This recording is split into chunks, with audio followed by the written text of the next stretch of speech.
প্রতিবারই বলা হয় যে আমাদের ঘরের মাঠে উইকেট ভালো না, স্লো টার্নিং উইকেট, যেটা 140-50 সেই স্টাইলে আসলে আমাদের ব্যাটাররা মানে অ্যাডপ্ট করে না। ফেলছে। এই এই আউটলেটটা আসলে এই আমরা কেন এরকম পিচ বানাই? এইটা আসলে পিচ বানাই তো আসলে যদি বলতে হয় যে যদি কোনো রকম পিচ বানিয়ে থাকি, যদি স্লো উইকেট বানিয়ে থাকি, সেটাও কিন্তু টিমের চাওয়াতেই করা হয়।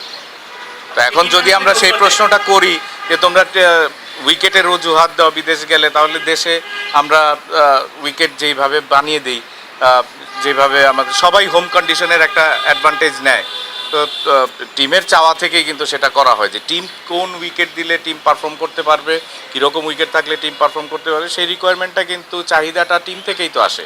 কাজেই এখন উইকেটের দোহাই দিলে তো আমরা সেটা মানতে পারি না। ভাই, উইকেটের দোহাই তো আমরা মানে হয়তো টার্ন হবে বা আনে বাউন্স করবে তখন বলতে পারি, কিন্তু ব্যাটিং অ্যাপ্রোচ যখন 6 ওভারে সেটাই, ন্যাশনাল টিমটা তো পারফর্ম করার জায়গা, সেইখানে আমি উইকেটের দোহাই দিয়ে এগুলি এক্সকিউজ কিন্তু আসলে গ্রহণযোগ্য না। কারণ পারফর্ম করতে গিয়েছি, আমরা ন্যাশনাল টিমে খেলছি, ন্যাশনাল টিম ওইখানে যেই পরিস্থিতি হোক সেখানেই পারফর্ম করতে হবে। পয়েন্ট অফ ভিউ তো সবার মতো একই। বাংলাদেশ টিম হারলে আমার বোর্ড ডিরেক্টর হিসাবে আমার যেরকম খারাপ লাগে, আমি ফর্মার ক্যাপ্টেন হিসাবে আমার খারাপ লাগবে, আপনি যেহেতু স্পোর্টস রিপোর্টিং করেন, ক্রিকেট কভার করেন, আপনারও খারাপ লাগে, বাংলাদেশের সবারই খারাপ লাগে বাংলাদেশ হারলে পরে। বাট আমি চাই যে বাংলাদেশ ভালো খেলুক, হারতে পারে, বাট খেলাটা ভালো লাগে নাই, আমাদের জেতার পর্যায়েই আমরা ছিলাম।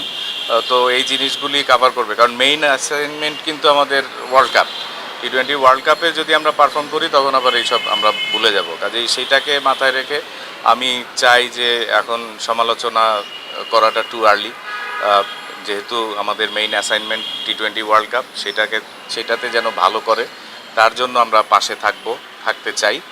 আর আমাদের বিশ্বাস আছে বাংলাদেশ ভালো করবে। একটা ম্যাচ হেরেছি, এতেই আমি হতাশ হতে চাই না। সামনে আমেরিকার এগেনস্টেও আরও 2টা ম্যাচ আছে, বাট আমাদের আসল যেই টি-20 ওয়ার্ল্ড কাপ সেইখানে ঘুরে দাঁড়াক, সেটাই আমি আশা করি।